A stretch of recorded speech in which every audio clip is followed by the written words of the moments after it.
Méfie-toi de l'eau qui dort et qui pourrait brutalement se réveiller. Oui, les marchés cherchent à nous endormir, voire à nous tromper, à nous tourner vers des dossiers de mauvaise qualité. Il ne faudra pas se forcer, par peur de louper des opportunités. C'est maintenant, c'est tout de suite le débrief des hebdo. Ah bah ouais, hein, on l'a appelé débrief hebdo, on l'a appelé débrief hebdo, qu'est-ce que tu veux que je te dise? Sinon on n'a qu'à changer, on met débrief des marchés. Bah voilà, bah la prochaine fois je trouverai des rimes en haut.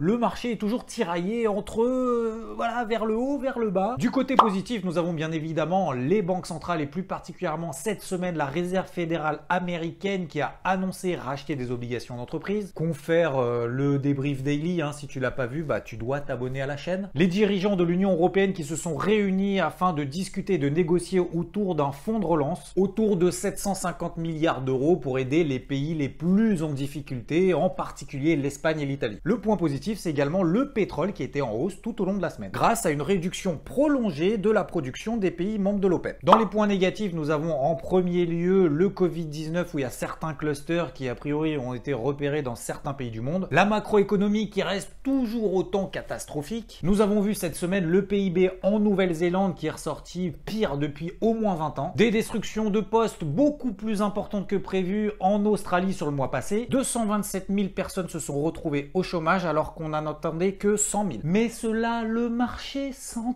tape, mais royalement. Aucune réaction sur le dollar australien ou sur le dollar néo-zélandais, et je dirais peut-être même pire que les réactions ont été carrément inverses. Et d'un point de vue microéconomique, alors nous allons l'appeler la défonce de la semaine, est attribuée à Wirecard qui fait partie des entreprises qui composent l'indice allemand DAX. Alors certes, c'est une toute petite pondération, mais quand même, moins 70% en 2 jours. Bon, visiblement, il y a eu un petit trou de seulement 1,9 milliard d'euros dans ses comptes et c'est tellement un petit trou que ça ne représente que un quart de son bilan. Alors bon, du coup c'est pas vraiment un trou, c'est plutôt un cratère. Du coup, démission directe du président du directoire. Les cabinets d'audit forcément n'ont pas validé les comptes. Du coup, la société risque d'avoir quelques problèmes concernant ses prêts à hauteur de 2 milliards d'euros et visiblement c'est lié à une fraude. On peut le dire, là c'est vraiment la merde. La société discute en urgence pour bénéficier d'aide et de prêts auprès d'autres banques. J'ai oublié de préciser, si tu ne le savais pas, c'est une société qui propose des prestations de services de paiement pour le traitement donc des paiements électroniques, mais aussi la gestion des risques liés aux opérations financières, criminalité financière et fraude.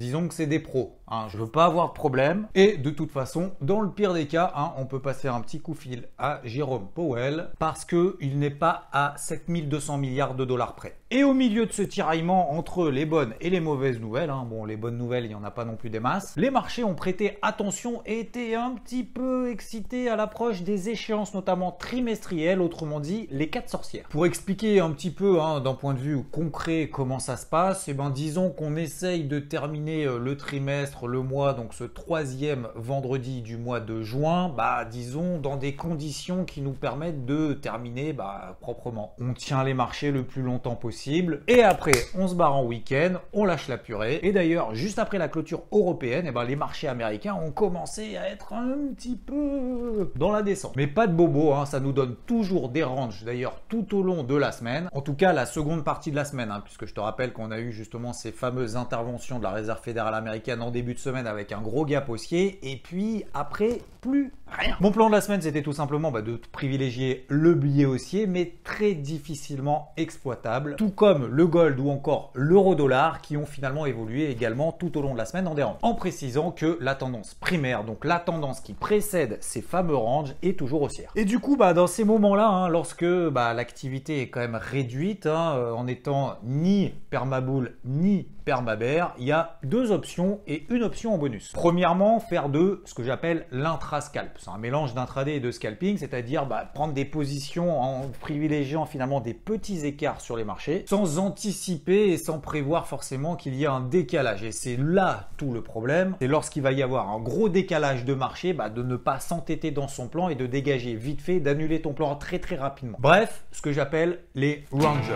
Rangers, c'est ceux qui traitent dans les ranges, quoi. Deuxième option, comme je te l'avais dit dans le précédent débrief hebdo, je privilégie des achats notamment sur les indices, mais à des niveaux soit un petit peu plus bas là où ils se sont arrêtés. Donc mes zones d'achat idéales n'ont pas été atteintes et du coup on se retrouve là au-dessus, un peu au milieu de nulle part, dans un petit range tout au long de la semaine. J'ai cherché donc une nouvelle entrée, sauf que le problème c'est que les mouvements sont beaucoup trop lents, les timings et les signaux sont trop faibles pour avoir un risk-reward intéressant. C'est-à-dire un potentiel par rapport au risque suffisamment pertinent pour pouvoir rentrer en position. Bref, c'est un peu le tournage de pouce. Et la troisième option en bonus, c'est la technique du guerrier. Alors, c'est pas vraiment une technique, c'est tout simplement de chercher ce qu'on appelle du stock picking sur des actions. C'est des actions qui décalent dans un marché qui ne fait pas grand chose ou à contre-courant du marché. Et j'ai partagé d'ailleurs cette semaine 2 actions à des styles complètement opposés d'ailleurs. Danone, qui est une entreprise toujours très solide, même si techniquement elle est dans un range daily. D'ailleurs, qui a quand même très bien clôturé la fin de la semaine. Et Fermental, qui a décroché un gros contrat d'à peu près 19 millions d'euros. Gros contrat pour elle. Mais là, la qualité de la société est quand même complètement opposée. Le résultat est négatif. Elle est très endettée. Donc attention, c'est une stratégie très spéculative et d'ailleurs, elle a terminé la séance de vendredi à plus de 30%. Ça me permet de rebondir sur 2 choses importantes. La première, oui, sur les dossiers en difficulté, comme on l'a vu précédemment. Il faut vraiment faire attention parce que tu en as déjà très certainement entendu parler, notamment tout au long de cette semaine, de la plateforme Robinhood. Ce sont des produits spéculatifs, des produits dérivés, indexés sur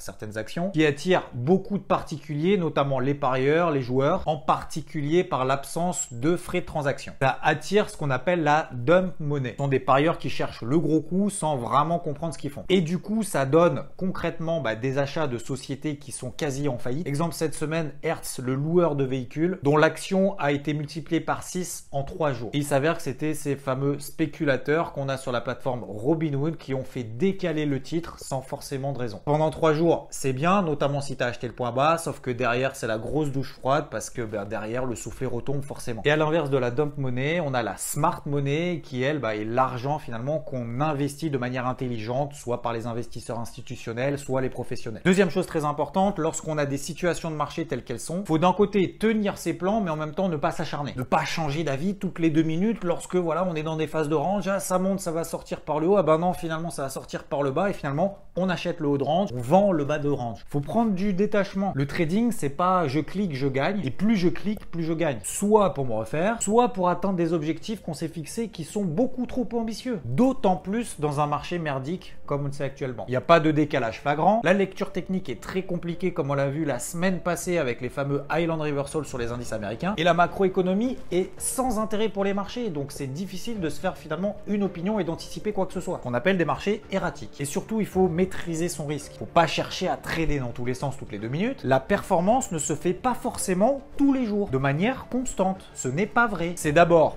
une passion, il faut la considérer en tant que telle et ça peut être chiant par moment. Mais c'est comme tout, que ce soit dans les sports ou dans d'autres passions peut-être que tu as. C'est pas tout le temps rose et c'est pas tout le temps forcément agréable. Pas ça, Zinedine. Oh non.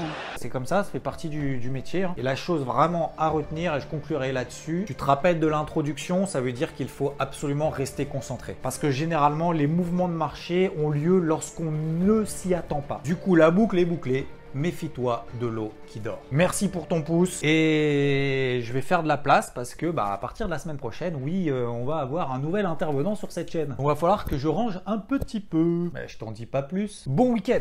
Ciao.